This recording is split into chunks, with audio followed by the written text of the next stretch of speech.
Ladies and gentlemen, it is a good opportunity that we had the benefit of the chairman's dialogue, the opening dialogue. And I hope we have some idea as to how we came to what we are in IPCC. I think every one of us will admit that whatever is the civilian overlook, the civilian overseeing a mechanism in a community, we have to rely on very heavily as to how the public, how the community is expecting. So before we move forward to see our future, I would like to invite our friends to give us some insight as to what they've been doing and why they have been doing so. So in order to save time, may I just call upon my good friend. The first speaker is the Jerry, to share with us his experience in Canada, particularly in Ontario. Thank you. Go ahead. Thank you. Well, thank you, Mr. Chairman, and thanks for the opportunity to be here. As a lawyer, I feel safe behind the podium as opposed to in front of you in the stage. Look, it's a privilege for me to be here to share with you.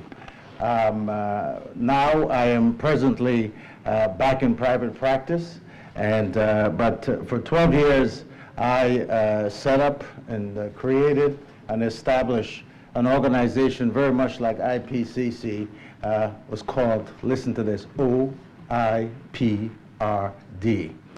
And that stands for the Office of the Independent Police Review Director. I created that organization, which provided civilian oversight of police in Ontario, Canada. So thanks for the invitation to participate in this symposium hosted by the IPCC about civilian oversight and building trust, while emphasizing the role of the IPCC in the evolving future of civilian oversight of police. I must say that I'm ecstatic to be here. I was here 5 years ago for the 5th anniversary and the symposium at that time, and I'm ecstatic to be and happy to be back to share with you what has evolved since. So my presentation, I intend to discuss mechanisms, reasons, and purposes of the introduction of civilian oversight of police from the perspective of the Canadian experience, with a particular focus in Ontario. So as you know, Canada is a huge country, small population, about 33 million people, and we have two big cities, two big provinces, Ontario and Quebec, and so I come from Ontario. So Ontario has been the leader in establishing and enhancing civilian oversight in Canada. But before I go into the nuts and bolts of it, I feel it's necessary for me to give you some perspectives on where we came from and when I was given the opportunity some 12 years ago to set up the organization to oversee police and complaints against police in Ontario. Policing in a democracy is based on political and structural framework. You've heard some of that discussed today.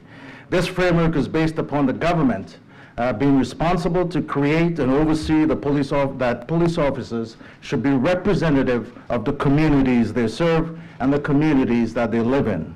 It is based on this structure that Sir Robert Peel set out the policing functions and foundations that was adopted and that exist in Canadian police oversight and policing generally. Sir Robert Peel of the UK developed the principles, and we refer to them, and others do, as the principles of policing that you heard referred to. And it's referred to commonly as the Peelian principles. His main premise was that the police are the public, and the public are the police. And that is the guideline that was followed by the government and the leaders in Ontario and in Canada in creating or attempting to create a fine balance in policing and the public that the police serves. Policing laws and regulations thus created strive to maintain this balance throughout our democratic process, to ensure that there is accountability, that there's confidence and trust in policing and police. You've heard those words, and you'll hear them throughout my presentation, those words repeated over and over. They are, in my opinion, the guiding principles of the work we do in oversight and the work that police do in policing our communities. This is so because public confidence in police is important in a democracy to ensure the balance between the creation of laws and the enforcement of those laws. All communities have a majority of law-abiding citizens who want peace, who want security, who want safe communities. This balancing is what leads to the creation of police oversight rules and eventually to civilian oversight. Its purpose to enhance the legitimacy of police and the work they do and the public that they have to serve. Establishing this legitimacy is important to maintaining trust, while at the same time allowing police to carry out the state's authority of peace, order, and goodwill, necessary to curb any tyranny over policing or public groups. This also adds to the public demand for transparency, to the public demand for accountability, and the public demand for fairness in those who are responsible for carrying out the enforcement of laws and those who are to live by those laws, namely you and I. Policing is by consent and depends on public approval. Police are, after all, just merely citizens in uniforms, but they are given special powers unavailable to other citizens. From my comments, it cannot be overstated that in any democracy, in my opinion, civilian oversight of police is critical and it is necessary. If we do not hold the police accountable, if we do not insist that policing be done fairly and with transparency, we'll lose or weaken our ability to ensure that those of whom we have given the most cohesive and extraordinary powers can operate outside the rule of law with impunity to oversight. No one, in my opinion, and you heard it said earlier, is above the law. Civilian oversight over the last 40 years in Canada has had as its purpose the promotion and maintenance of community, i.e. public confidence in police and policing, and enhancing, this is important, enhancing the trust and the confidence of police and the public complaint system and the review systems. Over the last 40 years, civilian oversight has gained the interest of the public in both Canada and the United States and in other democracies across the world. Canada has seen the creation and advancement of independent civilian oversight from a relatively theoretical concept of small, non-independent, inexperienced, and underfunded agencies who were charged with auditing, monitoring, or reviewing, but without any real authority or power over police and the policing of complaints. We have moved to more developed and authoritative methods in most of the provinces and territories of Canada, some with substantive powers and independence, others with slow changes being made. I would say to you this is a bit of a slow evolution, but it was necessary to promote oversight and to effect attitudinal changes to police towards independent oversight. Promotion in this regard was necessary given that there were some reservations, there was some resentment, and in some cases, resistance by police leaders, police unions, police officers, and the public. It was also necessary to build and to ensure the public trust in oversight. Public trust is built through mutual respect. It's built through honesty and built through great patience. So what I want to do is to give you an overview of the understanding of the actual creation of oversight bodies in Ontario and the history, my friends, it looks like this. Because of a distinct wave of historical development since about 1949 to present, we've seen vast changes and great changes in how civilian oversight developed. prior to the 1980s, there was no actual civilian oversight in Ontario. The first original Police Act came about in 1949, but it was not independent, nor did it deal with public complaints. However, as time marched on, more so during the 1960s and the 1970s, when there were protests and public demands and pressures were put on governments to ensure more accountability in policing, due to the fact that during this period, police were carrying out their own investigations of complaints from the public. And oftentimes, the public was not responded to or reported to about those complaints. As a result, after great public consultations through various reports commissioned by both municipal and provincial governments, the Ontario government created and passed the Metropolitan Toronto Police Complaints Project Act. Note, it was only a project in 1981. This established the first office of the Public Complaints Commissioner and a Police Complaints Board to deal with public complaints about police officers. Given that this was created as a pilot project, it was set to expire in December of 1989.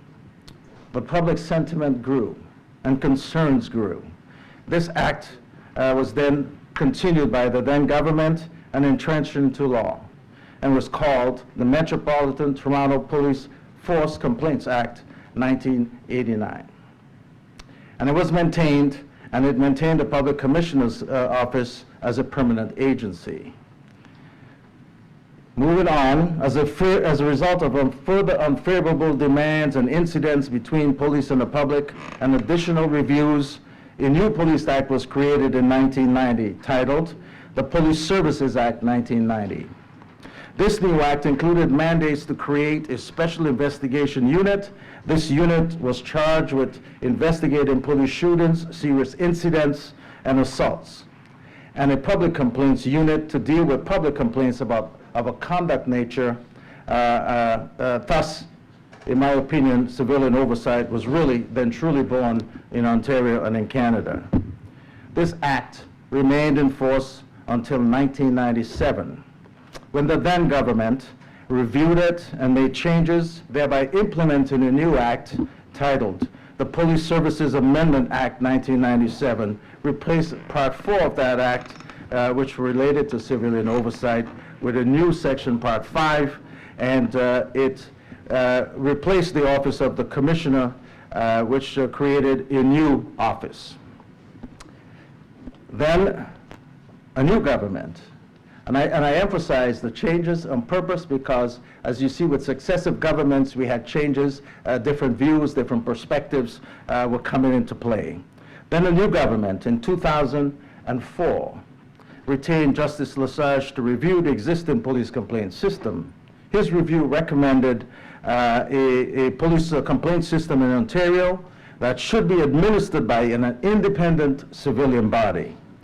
In 2006, the government had introduced a bill into the legislature, Bill 103, which created the said oversight bodies.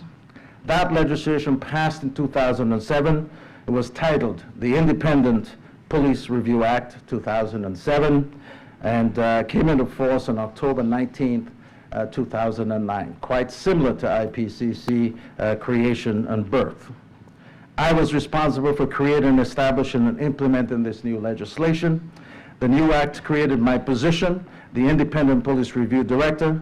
It gave me extraordinary powers to oversee, to monitor, and investigate police complaints, as well as to do detailed audits of police services to ensure that they were carrying out their functions in regards to the public appropriately, and to carry out systemic reviews or inquiries into general police conduct issues.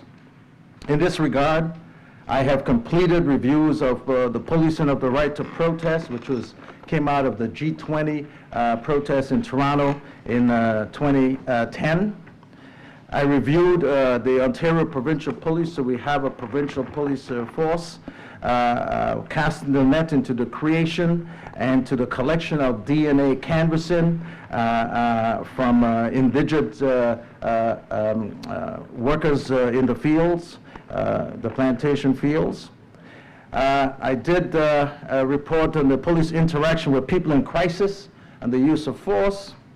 And more recently, I released 2 reports, Breaking the Golden Rule, which is a strip search report into the use of strip searches in the arrest of citizens in Ontario. And the one I called, which I think is a very important report, I commend you to it, it's called Broken Trust, Indigenous People and the Thunder Bay Police Service. But this did not end the review or changes in civilian oversight in Ontario or in Canada. In 2017, after another review by Justice Tulloch by the then government, Justice Tulloch of the Ontario Court of Appeal, the then government introduced Bill 175 pursuant to his recommendations. That bill created a new police act again. It was set to be proclaimed in January 2020. That legislation gave the oversight bodies even more powers in regards to civilian oversight. It created more robust powers. For example, in the investigation of serious incidents, it created a situation where that unit could not only investigate those incidents, but any other matter coming out of those incidents. It also enhanced the authority of the organization that I ran, and in regards to the fact that it determined that instead of doing about 20% of the investigations, that the body was to do 100% of those investigations. Well, that legislation never came to pass. We had a change in government and a change in mentality and a change in perspective. And that new government created another new act and to replace the current one. And in March of 2019, the new government repealed Bill 175. It never really came into play. And introduced a new and revised Police Services Act, Bill 68, to replace that act. The new act is not yet proclaimed. We don't know when it will come into force. We anticipate sometime in 2020 or maybe 2021. But what that act did was reversed, and I think this is important to know because my following comments will tell you why.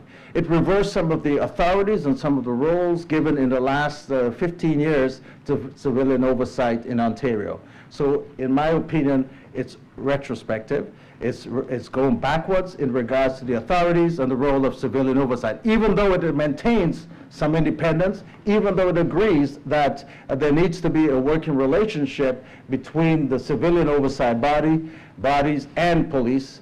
It still have taken the matter backwards. So what does this tell us? It tells us that the concept of civilian oversight is like a moving wave and is in continuous development in Ontario, continuous review, and subject to changes and reincarnations.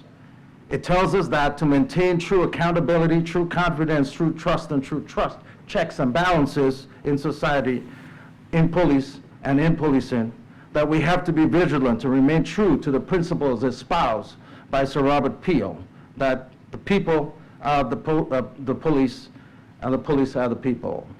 It also tells us that independent oversight will not stay stagnant, that it will evolve, that it will change as a result of governmental and community changes and needs and desires. Mostly for me, though, it tells us that we have to remain vigilant and know that in our democracies, true peace, order, and goodwill, governments will always prevail, civilian oversight will continue to exist and expand, and the future prognosis, though, looks encouraging to me. I'm an eternal optimist, and conferences like this symposium here in Hong Kong attests to this future. Thank you.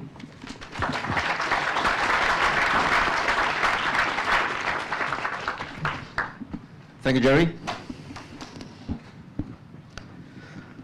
I'm very impressed by hearing that the concept of civilian oversight is like a moving wave, and is in continuous development, in continuous review, and subject to changes and reincarnation.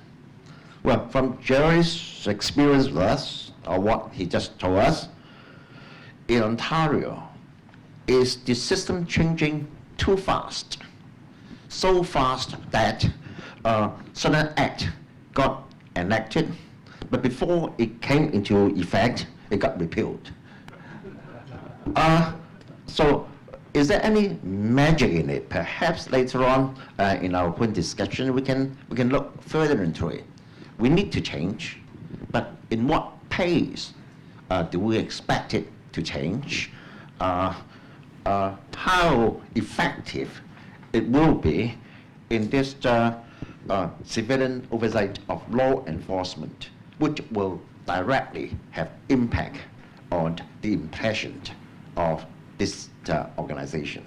Now, before we have the chance of getting more on this aspect from Jerry, may I just invite Honorable Michael Adams from New South Wales to share with us his experience in Australia.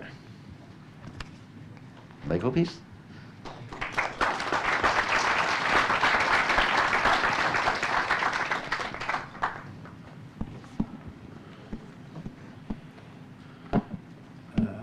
Thank you very much for inviting me to take part in this symposium.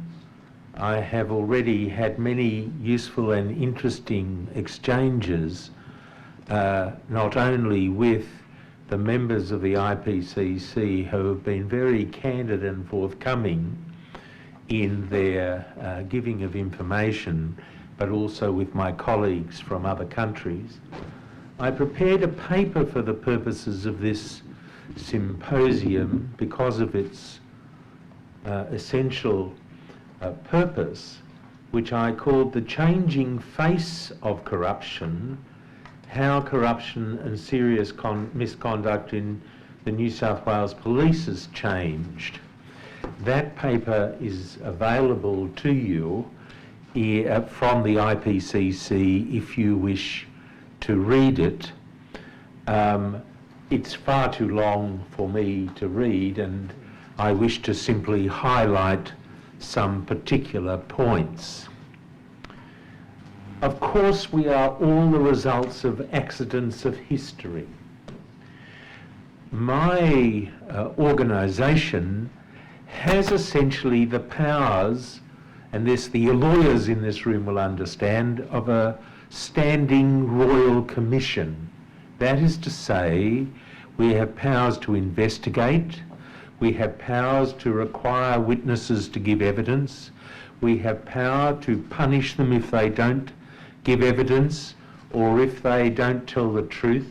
We have power to require them to produce documents and again to punish them if they do not produce documents. We have the power to have hearings in public and power to have private examinations. That did not come from some person or persons who sat down and said, let's have a police oversight body, what would it look like? It happened as an accident of history. It happened because in New South Wales, in the 1970s in particular, the corruption in the New South Wales police force was so brazen and so serious, where parts of the police were acting like organised crime, and the government saying, oh, it's just the odd rotten apple, when everybody knew that the odd rotten apples had all come together in quite a large keg and that something needed to be done. Eventually, public pressure was brought about and a royal commission was undertaken by a very senior judge. I explain in my paper what that royal commission uncovered, and it was headlines every day and more and more and more. It was appalling. When that Royal Commission finished, the Commissioner said, the work is not done. We have identified a whole lot of policemen, they were removed. We have made recommendations for change, changes were made.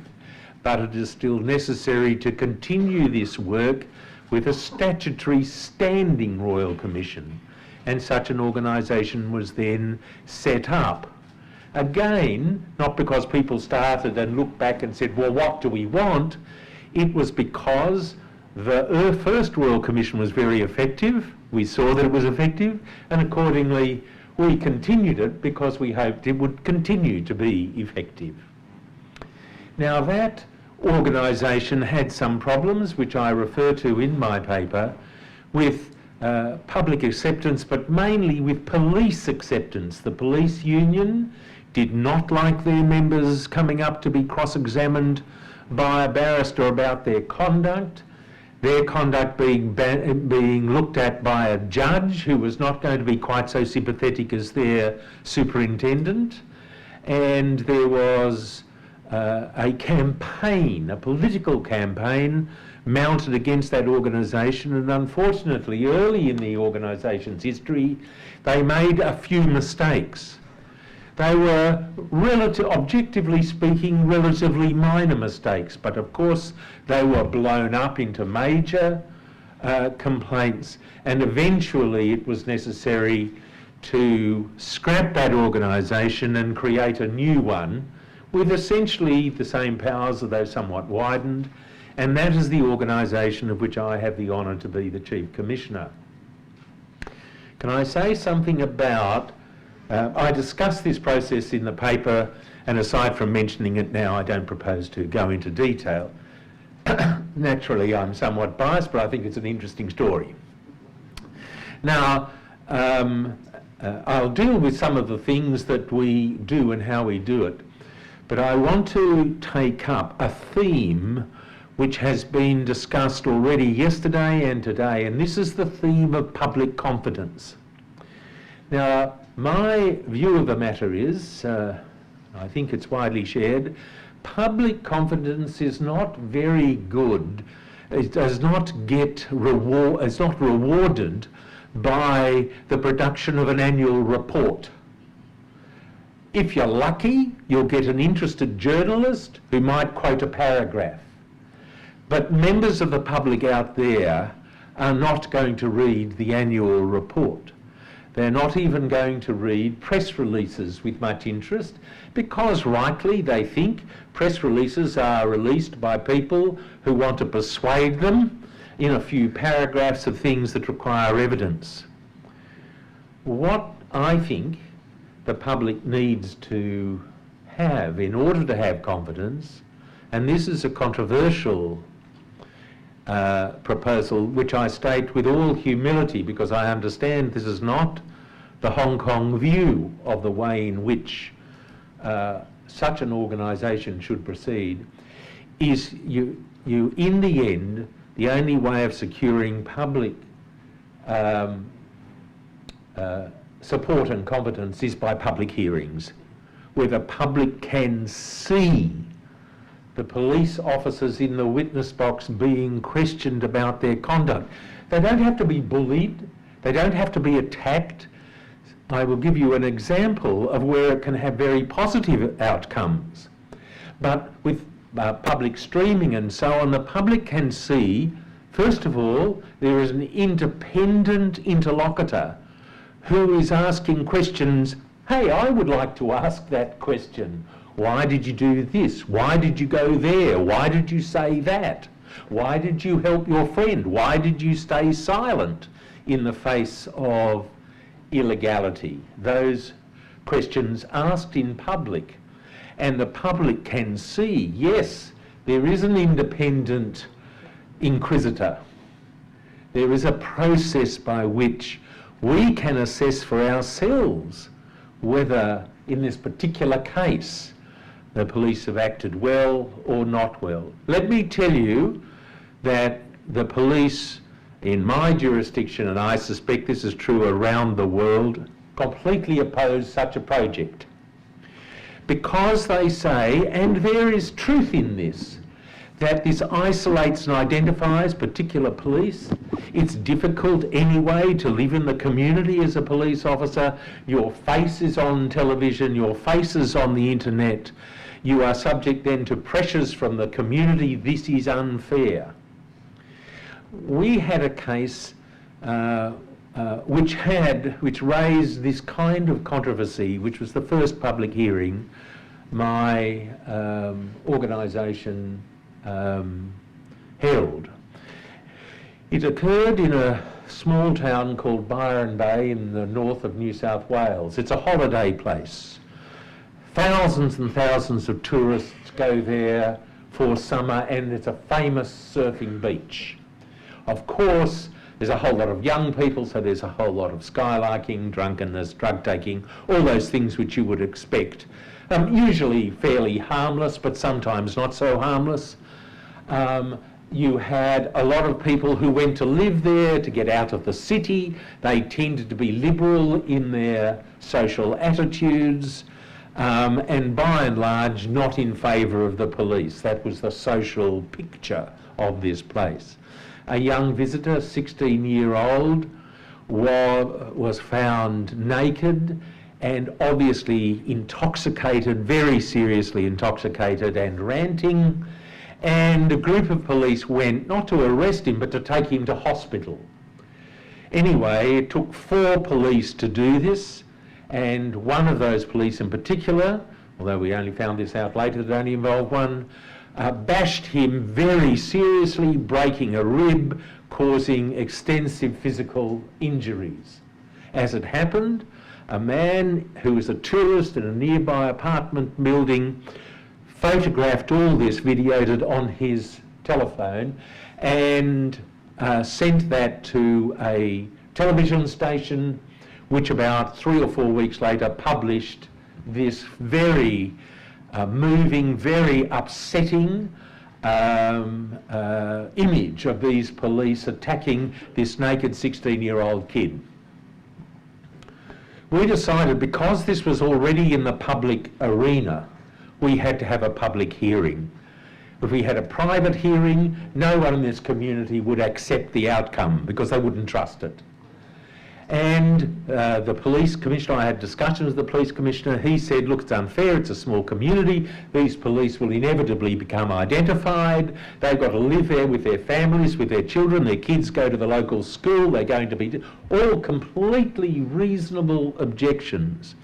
So what did we do? Instead of having our hearing in Byron Bay, we had it in Sydney. We did not publish any of the names. We did not allow filming of the actual proceedings in the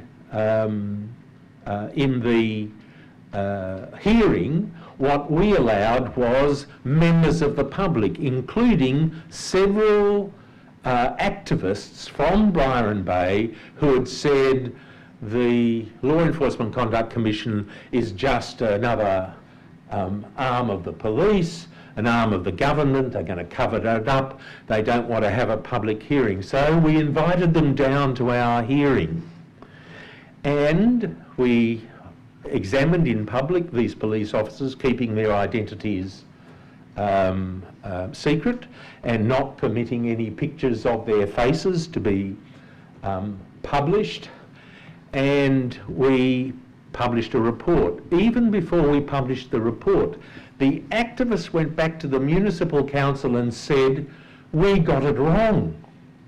The Law Enforcement Conduct Commission conducted a thorough and complete examination.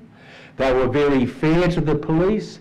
Indeed, although we had thought the police acted really badly, we could see that they were in a very difficult position. We could see that they had to use some force. We can understand the problems that they had. One of these police officers went too far, and so what happened in our report? We said one of the police officers went too far, and we vindicated the other 3. And the Commissioner of Police said afterwards, I said, what did you think of the outcome? He said, I suppose you're just going to keep reminding me of that. And that's an outcome you can have for a public hearing where you keep the identity of police safe, because you don't want them to be attacked in the community, but you have a process where members of the public, we were happy for journalists to come, we just didn't want them to take pictures. and members of the public could come and see a process which was independent, fearless and thorough, and ended up with a result that people say, yes, that's a good result, I saw it happening. That can't happen when you put a report into an annual report.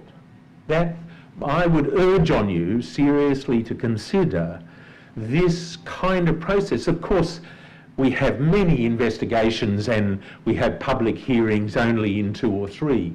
You don't need many. Once you have the sense of public confidence in your process, you don't have to have many. You only have to have important ones where there are public controversies. So I commend that to you. There's one other area which I wish to mention in terms of our own powers. We have very wide powers relating to the administration of the police. That is, if the police commit what we call serious maladministration, which is making decisions which are discriminatory or unlawful, even if there is no complainant, but we have information about it, we can have our own investigation into those things, and that enables us to look at systemic issues within the police force that need to be corrected.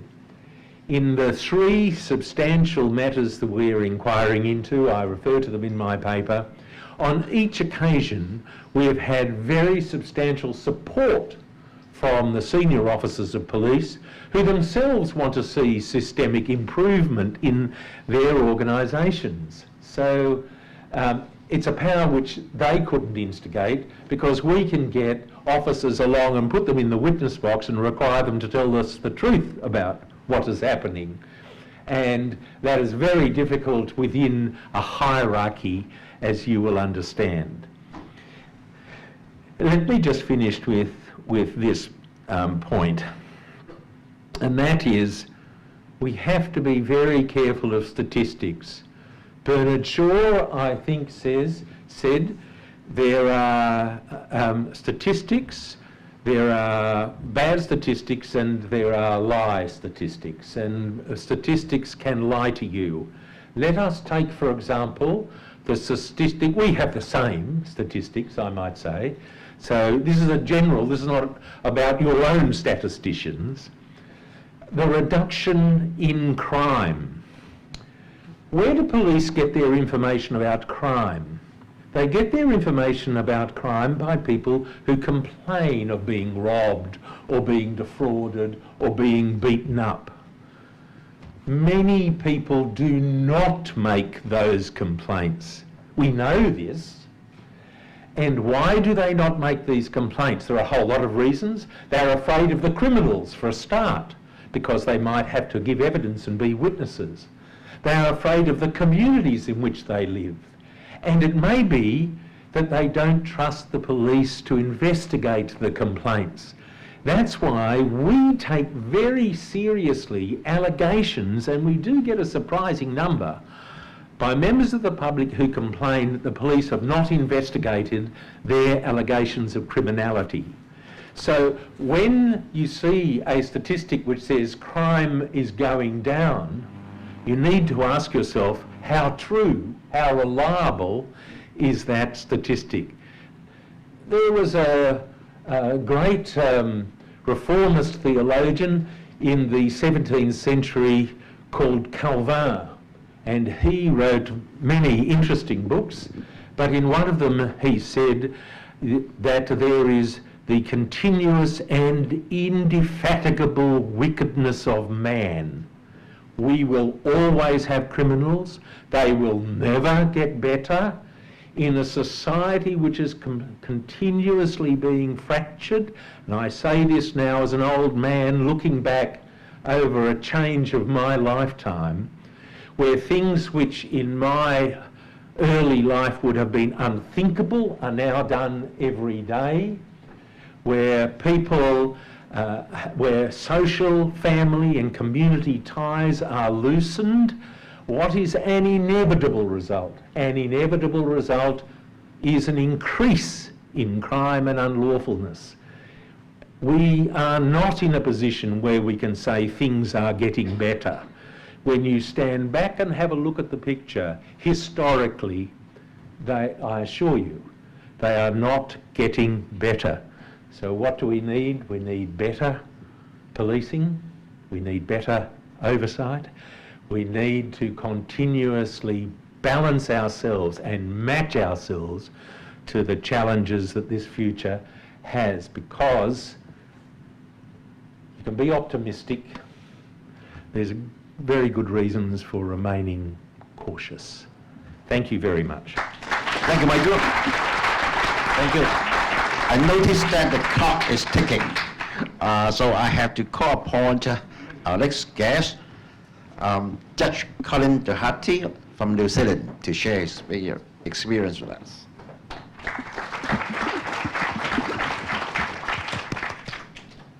Tēnā koutou, tēnā koutou, tēnā koutou katoa. I have greeted you in Maori, which is an official language of New Zealand. Those of you who know a little bit about rugby, and I suppose there's a few of you here because of the Hong Kong Sevens, have probably seen another more vigorous greeting called the haka, and it goes something like this. Well, it starts like this. Hum like that, hum like that, It's too vigorous for me and my back, so I'll stick with the other one. Thank you, Herman. It's a delight to be here, and as usual, you can't trust either a Canadian or an Australian. When you combine them together, they run you out of time. I have a PowerPoint here which might help us.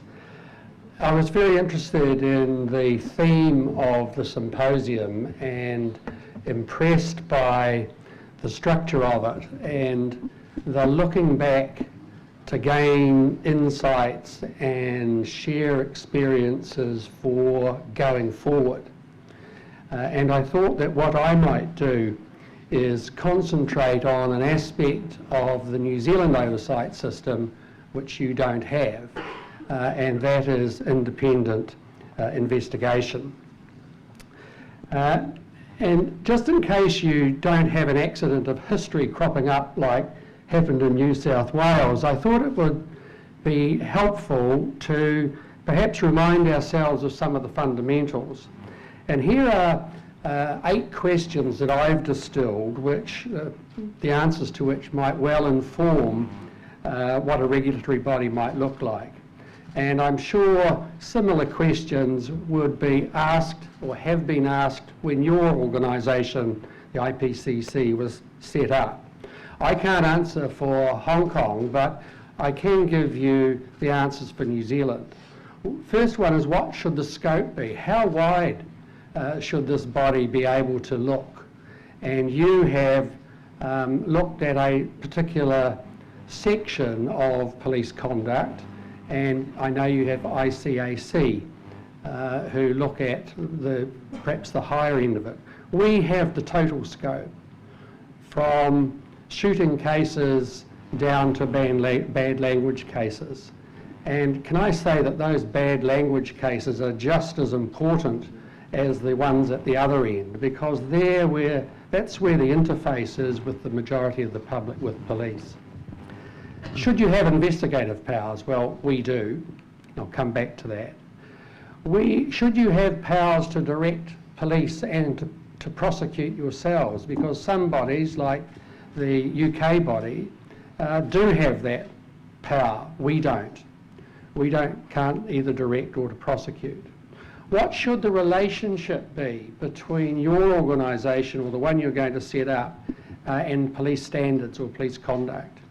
We have a very good relationship. I don't term it as collaborative because I think that's the wrong connotation, but it must be cooperative. And Anthony mentioned that in his address. There needs to be a degree of cooperation and trust between the regulatory body and police. Methods of resolving grievances, should you have that? And I know that you do. It's a substantial part of our work. Conciliation, trying to get a win-win. Of course, it must be by consent on either side. can you have the ability to make systemic reviews and make recommendations like your system? New Zealand has opted for the recommendation system. Should you be able to, of your own motion, investigate something without a complaint? We can't, but I'll come back in a moment to a way around it. What is the relationship with police administration, with the commissioner, with the hierarchy, the senior management team? New Zealand has a population of around 4 million with 12,000 police, a single police force, and that's going to 15,000 in the next 3 years. We have that relationship. The Commissioner and I meet monthly, behind closed doors, no officials, him and me, and we tell it how it is to each other. And sometimes it gets a bit ugly, but it's a good relationship and it's a working relationship. What then are the functions of the Independent Police Conduct Authority, which is the name of the organisation I chair?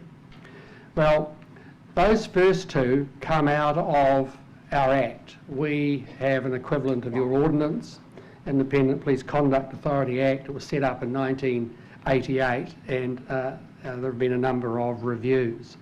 So we deal with those things. But additionally, and this is where we get round our ability of own motion or systemic problems, we have a memorandum of understanding directly with the police.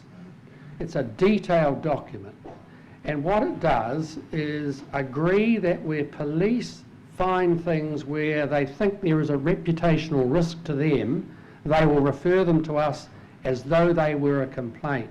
So while someone didn't complain, if things come to the attention of the police and they want an independent look, they can say to people, we've had the IPCA look at it. And that makes up about 10% of our work. There are some limitations and they're pretty obvious. You either need a complaint or a referral under the MOU or you can't do it. Just remember too that our ethos is the same as the ethos of what we've been hearing about in Canada and Australia and what you have here. It's firstly to hold police to account. Secondly, though, it's more from our point of view to improve policing. We consciously say to police, we're not here to criticise and hang out cops to dry. We are here to have accountability and see what lessons can be learned for the future so that what has happened here doesn't happen again. And that's all about maintaining trust and confidence in police and ensuring, of course, their legitimacy. Well, how do we work? Just very briefly, we have about 2,800. That's already out of date. We, not like the IPCC, where you've got a lowering incidence of complaints, we have an increasing one over the last 4 years, 7% year on year. This year it's 10%, and in the last 6 months of that year, 20%. So we're going up rather than down. We deal with each case we get them in, we have a detailed triaging and categorisation process. We have a good look at them all and then we categorise them and deal with them. About 60% we take no further action. Our Act allows us to not look, if we don't want to, at anything it's 12 months old, something that's frivolous or vexatious, we can bat them off. We don't just do that as of rote. We look at them all, evaluate them and decide what to do. I mentioned facilitated resolution or conciliation. About 30% of our cases are dealt with that way. It may involve apologies, it may involve payment or restitution. We then come to our investigative practices, and we have two levels of that. If we had the money and the manpower, we would investigate everything ourselves. But We have an ability to direct police to investigate themselves, even if they don't want to. And our process is a proactive one. We are in at the beginning. We sit down with the officer in charge, one of my investigators. They map out a plan of how this is going to go, and we regularly review it. Not daily, but certainly weekly. We have a common web platform where the police upload to a platform that we have access to all the documents, and we know exactly where their investigations are going. And we then have the ability to say, hang on, why aren't you doing this, this or this? Why aren't you interviewing her or him? So that's about 7%. And then there's the top end of it, the absolute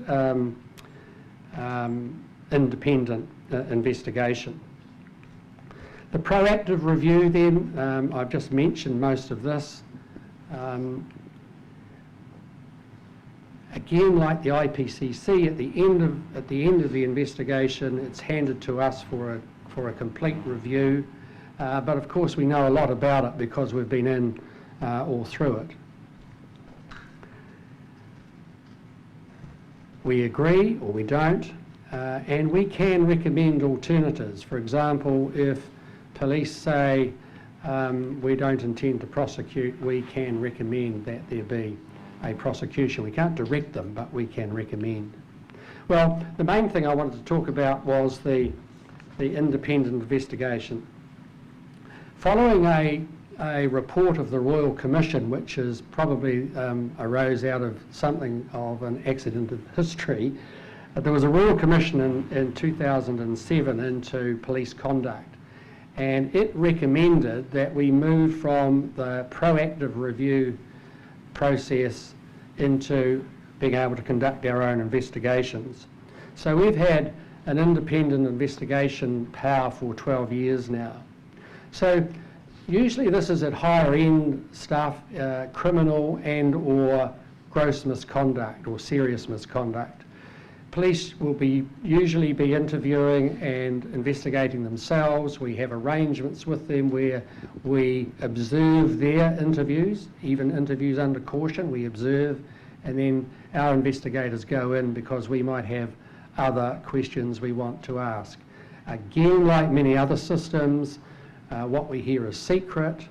It cannot be used in any form of litigation against the subject officer. So we often get told things that are not told to police. And of course we have to keep them private. So our investigation is separate, but it runs alongside. I mentioned earlier we don't have the power to lay criminal charges, but we make findings and recommendations. And rather like IPCC, we do make recommendations. The real teeth that I have, or the organisation has, is that if the Commissioner of Police does not reasonably act on our recommendation, I can report to the Attorney General and to the Minister of Justice, not the Minister of Police, and report what we want and what has happened. And ultimately, I can ask them to lay my report before Parliament so that the absolute transparency is that if the police don't do what we recommend, then it can go to Parliament and they can have to turn up there and answer the questions. I might say that in the history of this organisation, that has never happened. It's come close on one or two occasions, but by and large, police accept our expertise and our recommendations and do what is necessary. We look at the whole of the incident, so while it might be a complaint about a police shooting, for example, we will also look at anything else that's gone on. So the police shooting might have been at the end of a police car chase. We will look at the car chase to see whether that complied with policy as well. And it's the civil standard of proof. We aim to complete these within a year, or we aim to complete them as soon as we can.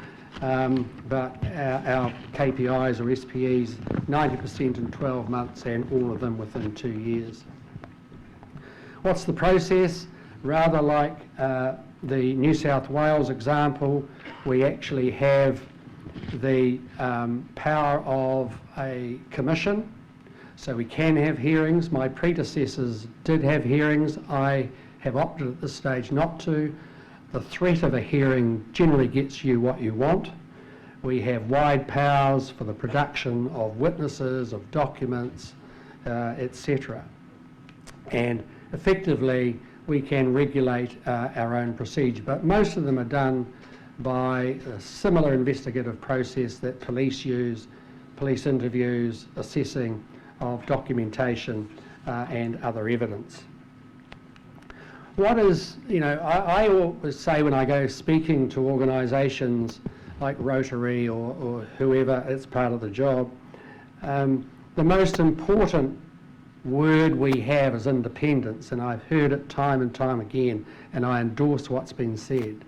It's your integrity, it's your legitimacy, and being independent is the best thing that we can have. So in our system, while we are independent and we approach it independently, we argue the toss a lot, but we maintain a dialogue, and I think that's important. Without having that level of cooperation, you're not going to do your job as well as it can possibly be done. So you have those constructive relationships, but it's important to keep the independent voice, to maintain certain of the boundaries. And I think this is very important too.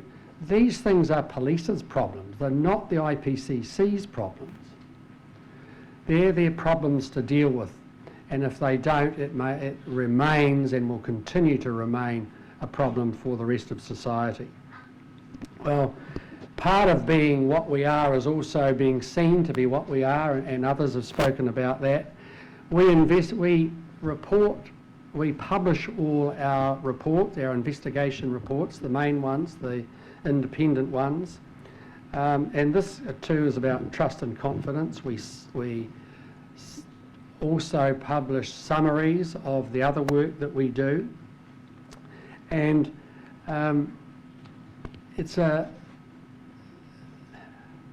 we've got better at doing this. We have upgraded our website. We publish on the website. We use Twitter, Facebook, Instagram to try and get out there to the public in the way the public wants to interface with us. So we think that's an absolute must. Rather like Michael's example in New South Wales, we anonymise so we don't identify anyone. Also, the smallness of New Zealand, I think, might make it a bit different from the New South Wales experience. When I put out one of those reports, and I'm the judge who signs them all off, in our organisation you have to be a judge or a retired judge to be the chair, I'm inundated with requests for radio interviews and sometimes television interviews. Well, look, there's no perfect model, and I wish you all the best in your endeavours for your review. But I think these are important points. It's got to fit in with your history, with your culture, and the expectations of your public. And I've taken note, I think of Larry talking earlier on about we've got to carry the public. You've got to be part of that. What are those expectations? You must assess them and then make your changes. And they've got to be effective in achieving whatever your purposes are. Have your vision, have your aspirations, and try and get your model within that. In New Zealand, we have, you'll probably know about the Corruption Perception Index. New Zealand's always been in the top or two. Hong Kong, I think, is usually in the top 10. New Zealand was settled by peoples who came from Europe of more modern times. They came because of economic and political oppression. They want transparency. They hate corruption in our society, and we're lucky for that. And I think the fact that that is an underlying part of our society means that we can do our job, and hopefully we can be trusted to do it. Kia ora. Thank you. Thank you, Colin. Thanks a lot. Well, I understand that time is really running out. And thanks for sharing all this experience in our different countries and areas. We can't have a model civilian oversight situation, because that has to depend on very much on the locality, on the reputation of the police force, on the mentality of the people that we are facing. So it is important that we have to build our trust and confidence of the public, but at the same time, we have to give the right atmosphere for our trustworthy police officers to do their public job. We need their commitment and loyalty. So how to blend it up, how to improve our civilian oversight system to the extent that we encourage, we strengthen our public image, but without compromising our commitment of our officers. So that is something that we would like to search, and that is something that we would like to pave our way for the future. And I think we cannot wait. We have to let the public know that we are doing it. That's the public confidence as well. So any questions from the floor for our gentleman here? Do we have quick response from our guests here that something we can do immediately to improve our public confidence? I think my colleague said it, one size does not fit all. So you have to obviously model it in Hong Kong and the needs of Hong Kong and its community and its people. But if I can say there's one thing you can do, I think you have to look at enlarging the role somewhat. I think, from my opinion, you want to be able to see complaints earlier and let the public know that you are in fact seeing them early. And it's not a criticism of what you do, it's simply a fact of, from my experience in my home, when people say you don't see the complaints, you don't look at them soon enough, that's where some of the criticism comes. So the earlier you can get your hands and your eyes on the complaints and do your monitoring system and do your collaborative system with the police, I think would benefit the Hong Kong oversight body. And the second thing is that you need to continue to work in an extremely collaborative and consultative manner, not just with the police, but also with the public.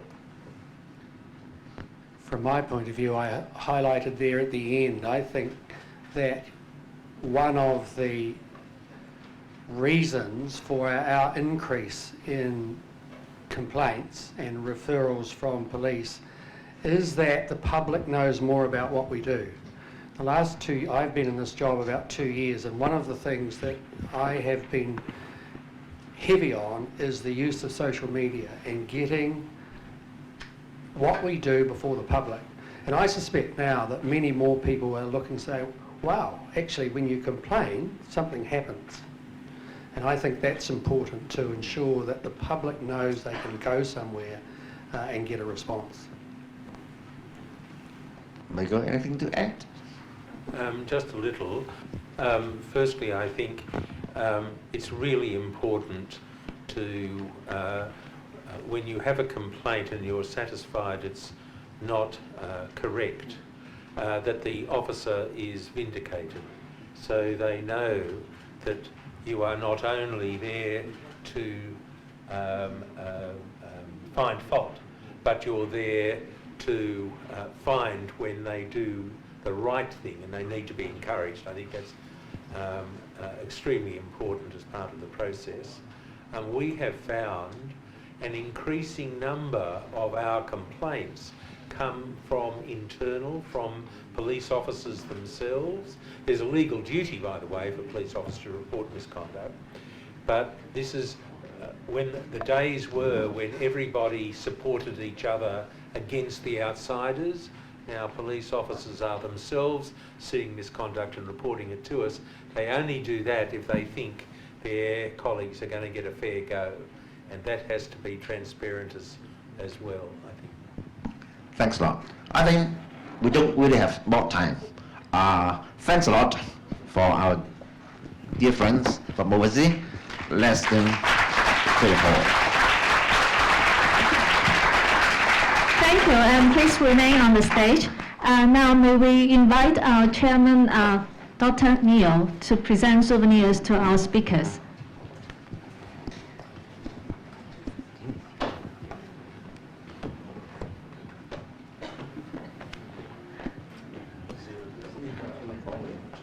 Start with the Honorable Adams.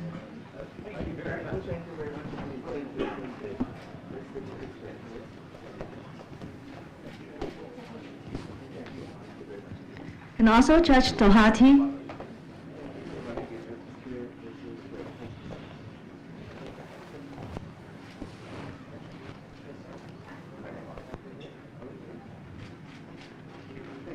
And also thank you to Mr. Manami.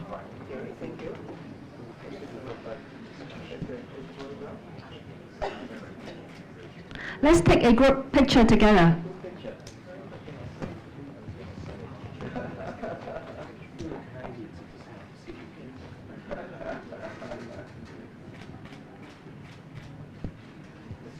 Thank you very much, and please take a seat off the stage.